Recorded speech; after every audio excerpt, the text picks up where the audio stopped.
네, 오늘 우리 창세기 강의 이제 22번째 시간이고요. 하나님의 계획을 발견한 요셉이라는 제목으로 하나님 말씀 함께 나누도록 하겠습니다. 옆에 계신 분 인사하시죠. 샬롬 반갑습니다. 참 잘 오셨습니다. 네, 주님의 이름으로 환영하고 축복합니다. 네, 우리 자주 늘 뵙는 얼굴들이지만 또 옆에서 늘 가정에서 뵙는 얼굴이지만 교회에서 보니 훨씬 더 아름답고 더 멋지십니다. 감사하고요. 창세기 말씀 우리 계속 나누고 있는데 저는 창세기 45장 말씀이 참 좋습니다. 왜냐하면 뭔가 결자 해지되고 뭔가 다 오해가 풀려지고 또 이제 슬픔과 고통이 또 기쁨으로 변화되는 그런 내용이 나와서 참 기분이 좋은데요. 그런 은혜가 요셉에게 있었던 요셉과 요셉 가족에게 있었던 기쁨과 은혜가 우리에게도 임하기를 소망합니다. 지난 주에는 이 요셉 이야기 사이에 끼어 있었던 형 유다 입장에서의 그런 맨 처음에 그런 슬픔과 고통이 어떻게 축복으로 바뀌어졌는가, 그런 이제 유다 입장에서 요셉을 만난 이야기를 좀 중심으로 나누었다면, 이 요셉의 입장에서 유다를 만나고 형들을 만나는 그런 장면 우리가 잘 아는 것 같은데, 오늘은 직접 우리가 요셉의 입장이 되어서 어떤 마음이었을까 한번 같이 상상해 보면서 그 가운데 주신 하나님의 은혜를 함께 좀 나눠봤으면 좋겠어요. 우리가 잘 아는 이야기지만 요셉의 인생을 먼저 좀 간략하게 다시 한번 설명합니다. 왜냐하면 제가 요셉 이야기 38장부터 이어진 이야기를 좀 많이 구체적으로 다루진 않았거든요. 잘 알고 있기 때문에. 요셉은 이제 야곱의 11번째 아들로 태어났습니다. 그리고 17살의 나이에 형들에게 미움을 받고 애굽으로 종으로 팔려가게 됩니다. 이제 뭐 여러분 자녀 나이죠. 고등학교 2학년 나이에 17살이면 고1이네요. 고1 나이에 이제 부모나 형제들 곁을 떠나서 아주 노예로, 아주 먼 타국으로 팔려간 아주 비참한 삶이었습니다. 아무런 권한도 없는 종이 되어서 전혀 알지 못하는 곳에 이방 나라에 팔려왔고요. 보통 사람 같으면 인생을 비관할 수도 있고 또 부모를, 형제를 원망할 수도 있고 삐뚤어진 길을 갈 수도 있었습니다. 그렇지만 요셉은 그 가운데 하나님 있는 믿음을 가지고 애굽에서 견뎌냅니다. 그래서 그곳에서 하나님 주신 축복과 은혜로 다른 사람들에게도 인정받게 되고, 그 종으로 있었던 그 보디발의 집에서 그 주인 보디발에게도 인정을 받아서 그 집의 모든 재산을 관리하는 가정 총무의 자리에 오르게 됩니다.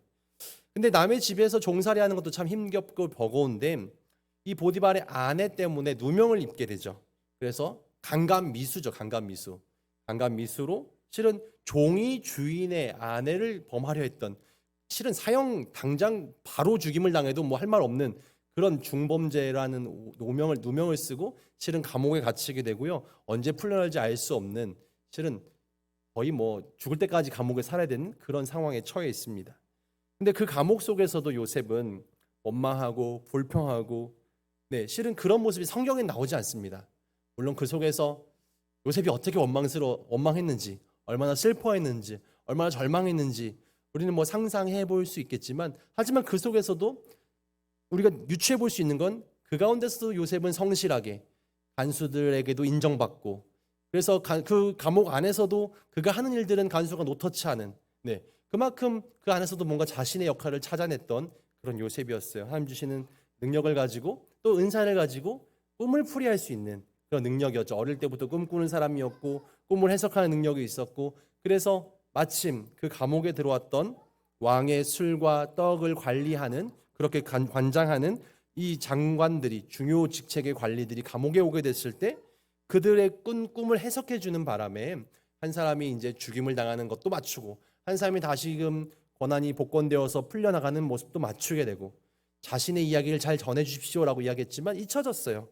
실은 근데 그것이 연결되어서 결국 바로가 꿈을 꿨을 때 해석하지 못하는 문제 속에서 이 술 맡은 관원장의 꿈을 풀어준 그 일이 인연이 되어서 결국 왕 앞에까지 불려가게 되었고, 왕의 꿈을 풀어준 대가로 그는 중요 직책을 맡게 되죠. 애굽의 총리가 됩니다. 그래서 애굽의 미래를 책임지는 애굽의 총리가 되었고, 7년 동안의 이 풍년의 기간 동안에 곡식을 저장하는, 그리고 7년의 흉년의 기간 동안에 이 곡식을 사람들에게 나누어줘서 사람들이 굶어 죽지 않게 만드는 아주 중요한 역할을 하게 됩니다. 정말 인생 역전 드라마 같은 그런 인생을 살게 되죠. 그런데 요셉은 아버지나 또 할아버지에게 들었던 하나님에 대한 신앙을 가지고 늘 하나님께 기도하고 하나님을 경외하는 삶을 살았기 때문에 실은 그렇게 버텨낼 수 있었고, 그 모든 것이 하나님의 인도하심이 아니었을까, 그렇게 그는 생각했습니다. 요셉은 개인적으로 그렇게 생각했을 거예요. 아니 내가 그래도 하나님을 잘 믿었기 때문에, 내가 예배의 삶을 살았기 때문에, 내가 늘 기도하고 하나님을 경외하는 삶을 살았기 때문에 하나님 내게 복 주셨구나. 실은 그렇게 본인이 국무총리가 되고 높은 자리에 올라가고 어려움이 정말 이 복된 일로 바뀌어지는 상황을 겪으면서 하나님께서 그래도 나에게 이렇게 축복하셨구나 라고 생각했어요. 그래서 이 요셉은 그 속에서 감사히 하면서 한 가지 소망을 품습니다. 무엇이냐면, 내가 친동생이 있는데 얘 베냐민이 너무 사랑스럽고 너무 그리웠습니다. 이 베냐민이 이 7년의 흉년의 기간 동안에 분명히 이 이스라엘 백성, 자신의 가족들도 친척들도 그렇게 어려움을 겪을 텐데, 분명히 이 이집트에 곡식이 있다는 사실을 알고 이 근방에 있는 근동에 있는 많은 나라의 사람들이 다 곡식을 구하게 찾아올 텐데, 우리 식구들도 좀 찾아오면 좋겠다. 그러면 내가 베냐민을 몰래 만나서 얘를 좀 데려오면 참 좋지 않겠나라는 생각을 가지고 있었죠. 그런데 막상 형들이 찾아왔어요. 이 형들이 찾아왔을 때 요셉은 바로 내가 당신들 동생입니다라고 얼굴을 드러내지 않죠. 봤더니 자기 동생이 없는 겁니다. 10명의 형들만 왔고 동생 베냐민은 오지 않았어요. 요셉의 머릿속에 이건 상상이에요. 아니 혹시 동생이 죽었나? 아니면 형들이 자기처럼 이 동생을 팔아버렸나? 종으로? 뭐 그런 생각이 들지 않았겠어요? 네. 그래서 요셉은 형들을 정탐꾼으로 몰아가지고 감옥에 가둬놓고 조사를 합니다. 네. 조사를 해봤더니 자기 동생이 살아있다는 것도 알게 되었고 아버지와 함께 있다는 사실도 알게 됐죠. 그래서 요셉은 그때 형들에게서 이 동생을 데려올 계획을 세우게 됩니다. 그래서 첫째였던 시므온을 볼모로 잡아놓고 시므온을 볼모로 잡아놓고 다시금 돌아가게 하고, 다시금 양식을 구하러 올 때 동생을 데려온다면 이 첫째도 풀어주겠다라고 이렇게 약속을 합니다. 그래서 이 시므온을 잡아놓고 둘째 동생 베냐민을 데려와라 이렇게 합니다. 동생을 데려오면 이 동생만 내가 데리고 살아야겠다, 이런 마음을 이제 요셉이 가지고 있었던 거죠. 아니 나를 죽이려고 했던 형들이 이 동생을 얼마나 힘들겠을까, 고통스럽겠을까, 뭐 이런 생각을 하면서 동생을 데려오길 기다렸습니다. 근데 두 번째 형들이 이제 곡식을 가지러 또 형 시므온을 데려가려고 동생 베냐민을 함께 데리고 왔죠. 그런데 이 동생의 모습도 많이 달라졌어요. 17살 때 동생과 헤어졌고, 이때 요셉의 나이는 거의 한 40 가까이 되는 39살의 나이였어요. 그러니까는 동생도 30대 초반의 나이였고 이제 많이 좀 변하여졌습니다. 이제 오랜 시간 만에 만나게 된 거죠. 네, 얼굴을 서로 알아보지 못할 만큼 그렇게 변하여졌습니다. 요셉이 동생이 왔을 때 바로 곡식 창고로 가서 이 곡식을 나눠주지 않고 자신의 집으로 다 초대합니다. 그래, 잘 데려왔구나. 내 약속대로 다 우리 집으로 와서 나와 함께 식사하자. 그래서 이제 요셉이 따로 이 동생을 만나는 장면인데 한번 읽어볼까요? 43장 29절부터 31절까지입니다. 눈으로 한번 보세요. 요셉이 눈을 들어 자기 어머니의 아들 자기 동생 베냐민을 보고 이르되 너희가 내게 말하던 너희 작은 동생이 이 아이냐? 그가 또 이르되 소자여 하나님이 내게 은혜 베푸시기 원하노라. 요셉이 아우를 사랑하는 마음이 북받쳐 급히 울 곳을 찾아 안방으로 들어가서 울고 얼굴을 씻고 나와서 그 정을 억제하고 음식을 차리라 하며, 아직은 요셉은 동생과 형들에게 자신을 딱 드러내기로 하지 않았어요. 조금 더 좀 기다려보면서 내가 어떻게 따로 등장해야 될까 고민하고 있었습니다. 동생의 모습을 보면서 하나님이 너에게 은혜 베푸시길 원하노라 하고, 근데 이 말을 제대로 똑바로 하지 못합니다. 너무 막 북받쳐 오르는 감정이 있었던 거죠. 그래서 속에서 막 울음이 터져서 급히 피합니다. 그래서 좀 울고 좀 마음이 진정된 다음에 다시 가서 이제 형제들에게 밥을 나눠줍니다. 그런데 43장 34절 볼까요? 그런 마음이 드는 거예요. 이 동생이 얼마나 눈칫밥을 먹었을까, 얼마나 잘 못 먹었을까 보세요. 요셉이 자기 음식을 그들에게 주되 베냐민에게는 다른 사람들보다 5배나 주매 그들이 마시며 요셉과 함께 즐거워하더라. 다 음식을 나눠주는데 자신의 동생 이 베냐민에게만 음식을 5배나 5인분이나 준 거예요. 네. 상상을 한번 해보시죠. 베냐민의 상 앞에는 음식이 막 가득 있어요. 다른 형들의 밥에는 막 1인분만 딱 있고 그냥 먹을 만큼만 있고 이 베냐민 상에는 막 풍성하게 있는 겁니다. 네. 이 자신이 사랑하던 이 동생 베냐민을 너무 아끼는 마음이죠. 내가 얘를 빨리 데려와야겠다, 이런 마음이 막 있었어요. 실컷 먹으라는 형의 마음이었습니다. 그리고 이제 베냐민을 내가 따로 데려와야겠다. 그래서 계획을 세웁니다. 베냐민의 곡식 자루에다가 곡식을 다 자루를 담아서 한 사람당 하나씩 주는데 베냐민의 곡식 자루에다가 은잔을 딱 숨겨놓습니다. 그리고 군사들을 따라 보내죠. 너희들이 내 이 총리님의 은잔을 훔쳐간 범인들이다 라고 막 닥칩니다. 그러자 이 형들의 입장에서는 뭐 이 형을 찾으려고 또 곡식을 찾으려고 온 건데 지금 뭐 정탐꾼으로 도둑으로 몰리니까 너무 억울했어요. 베냐민을 뭐 데려오는 소동까지 벌였지만 잘 해결돼서 돌아가고 있는데 갑자기 군사들이 쫓아오고 뭘 훔쳐갔다고 하니까 어이가 없었습니다. 그래서 다 뒤지십시오. 우리는 뭐 도둑질 안 했어요. 라고 했는데 마침 이 베냐민의 곡식 자료에서 은잔이 나왔어요. 그래서 할 말이 없습니다. 우리가 종이 되겠습니다까지 약속을 했는데 그렇게 된 거죠. 그래서 요셉은 이런 일에 유다가 이렇게 반응합니다. 44장 16절 유다가 이렇게 얘기하죠. 유다가 말하되 우리가 내 주께 무슨 말을 하오리까 무슨 설명을 하오리까 우리가 어떻게 우리의 정직함을 나타내리까 하나님이 종들의 죄악을 찾아내셨으니 우리와 이 잔이 발견된 자가 다 내 주의 노예가 되겠나이다. 지난주에 말씀드렸는데 유다는 자꾸만 이런 일이 왜 이렇게 발생할까? 우리가 동생을 팔아버린 일, 우리가 하나님께 범죄한 일, 하나님께서 가만두지 않으시는구나. 결국 갚게 하시는구나. 우리가 주님께서 우리의 죄악을 찾아내셨으니 더 이상 변명하지 못하겠습니다. 우리가 주의 노예가 되겠습니다. 그렇게 이야기합니다. 이젠 요셉의 생각에 유다라면 분명히 이 베냐민만 그냥 두고 가라고 할 것 같았어요. 형은 나를 팔아버린 사람이니까, 사실 우리를 좋아하지 않았으니까, 아버지가 사랑했던 편애하는 요셉과 베냐민을 형들은 좋아하지 않을 거라고 생각했기 때문에 베냐민만 잡아가라고 하고 자기들은 그냥 돌아갈 거라고 생각했는데 유다가 자기가 종이 되겠다고, 제발 동생은 돌려달라고, 아버지가 이 동생을 빼앗기면 돌아가실 거라고 이렇게 막 설득을 합니다. 요셉의 생각과 달리 유다는 아주 적극적으로 자신의 생명을 내어 바칩니다. 44장 30절 31절이에요. 아버지 걱정을 하는 유다의 모습에서 요셉도 마음이 흔들립니다. 아버지의 생명과 아이의 생명이 서로 하나로 묶여 있거늘 이제 내가 주의 종 우리 아버지에게 돌아갈 때에 아이가 우리와 함께 가지 아니하면 아버지가 아이의 없음을 보고 죽으리니 이같이 되면 종들이 주의 종 우리 아버지가 흰머리로 슬퍼하며 스올에 내려가게 대함이니이다. 네, 지금 이 동생을 빼앗기면, 동생을 못 데려가면 우리 아버지는 돌아가실 겁니다. 제발 제가 종이 될 테니 동생을 돌려주십시오로 간청하는 유다의 모습 보면서 요셉도 마음이 흔들립니다.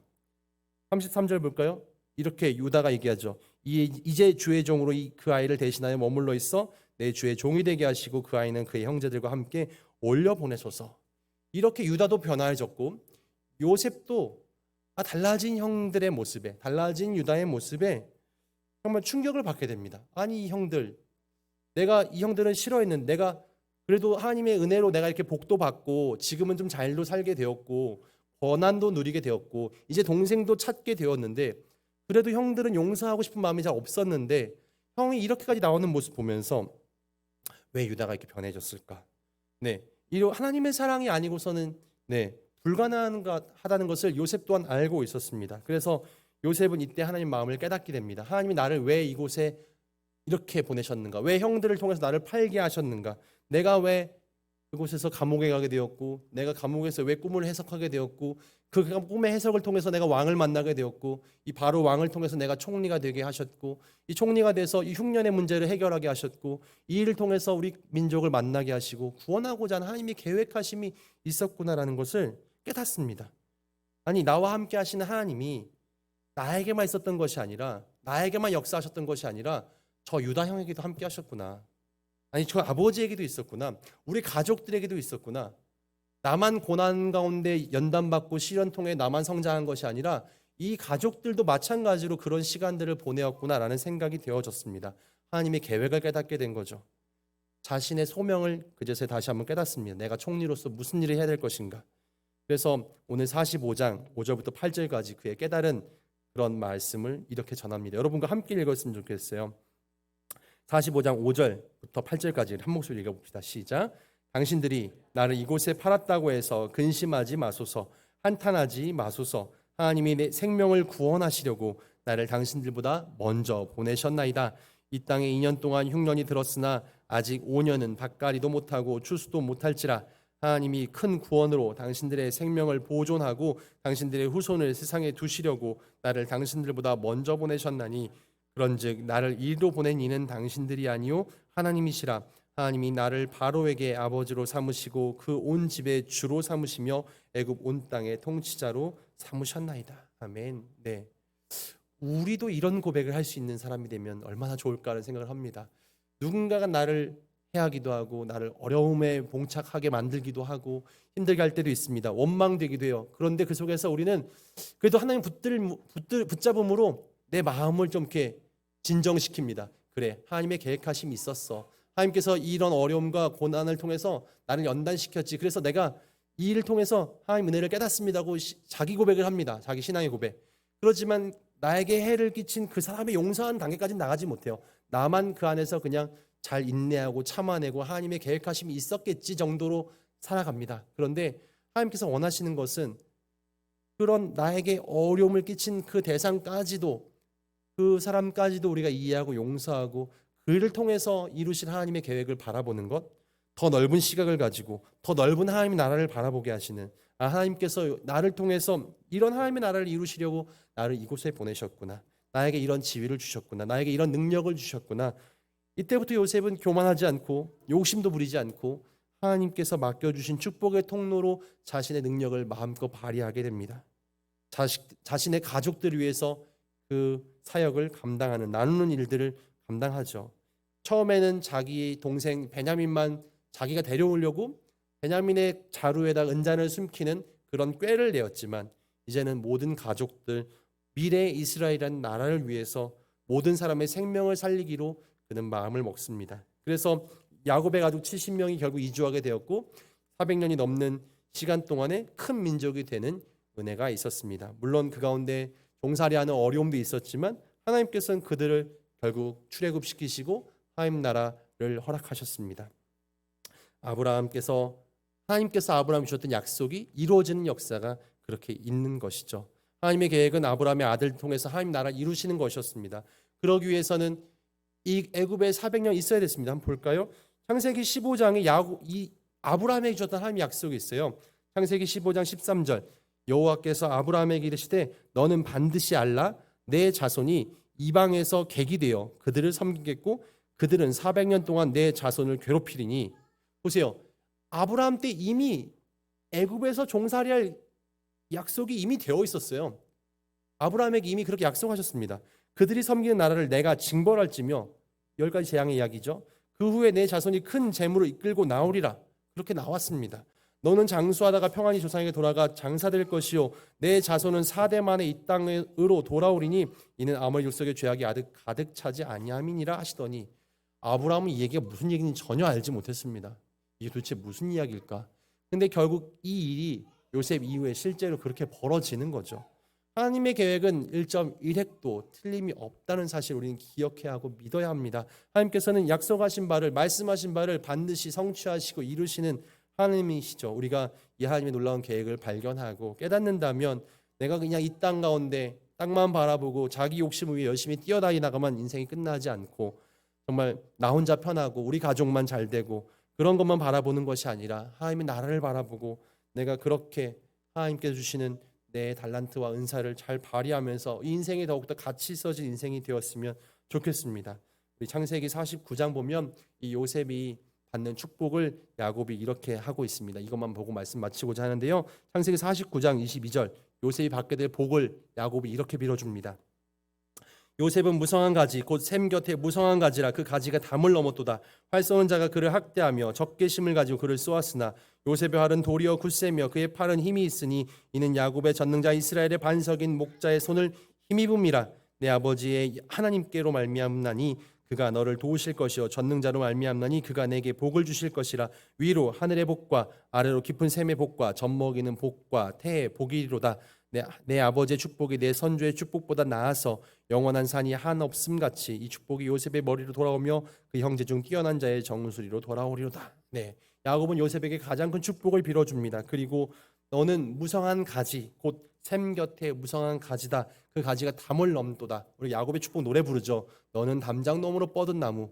그러면 지금 담장너머로 뻗은 나무가 뭐지? 네, 이 나무의 가지가 담장 안에만 있으면요, 이 나무의 가지 열려진 열매는 나만 먹게 되죠.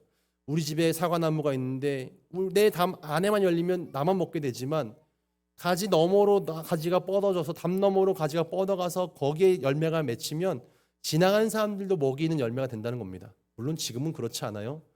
뿌리가 여기 있으면 담 넘어가도 그 열매는 내 겁니다. 주변에 있는 사람이 함부로 따먹으면 절도가 될 수 있어요. 하지만 과거의 이스라엘은 그렇지 않았대요. 담 넘어 열리는 것은 길거리 지나간 사람들 것이었답니다. 하나님께서는 이스라엘이 그렇게 담을 넘어가는 것들은 늘 주변의 이웃들과 사람들과 함께 나누게 하셨습니다. 그렇게 나만을 위한 인생에 요셉은 나만을 위한 복이 아닌 다른 사람들을 먹이고 입히는 담을 넘는 가지와 같은 그 샘이 뿌리가 샘 곁에 있어서 계속해서 자라가는 뻗어가는 나무가 같이 될 것이다 라고 축복해 줍니다. 축복의 통로가 되어지는 것이죠. 우리의 사명은 무엇입니까? 내가 왜 인생을 살아갑니까? 내가 무엇을 위해 살아갑니까? 내가 생각하는 가운데 성찰하는 가운데 왜 내가 이 비승항공교회 군인교회에서 이렇게 예배하고 있고 이렇게 설교를 듣고 있고 절대 우연이 아닙니다. 하나님께서 나를 이곳에 보내신 하나님의 계획이 있으시고 내게 주신 사명이 있고 내게 나를 통해 이루신 하나님의 역사가 있습니다. 이것들을 내가 잘 감당하고 그것을 이루는 가운데 행복한 인생을 누리는 남은 인생에 더욱더 주님의 기쁨이 되고 이웃의 기쁨이 되는 우리들의 신앙의 여정이 되어지시기를 주님의 이름으로 축원을 드립니다. 아멘. 기도하겠습니다.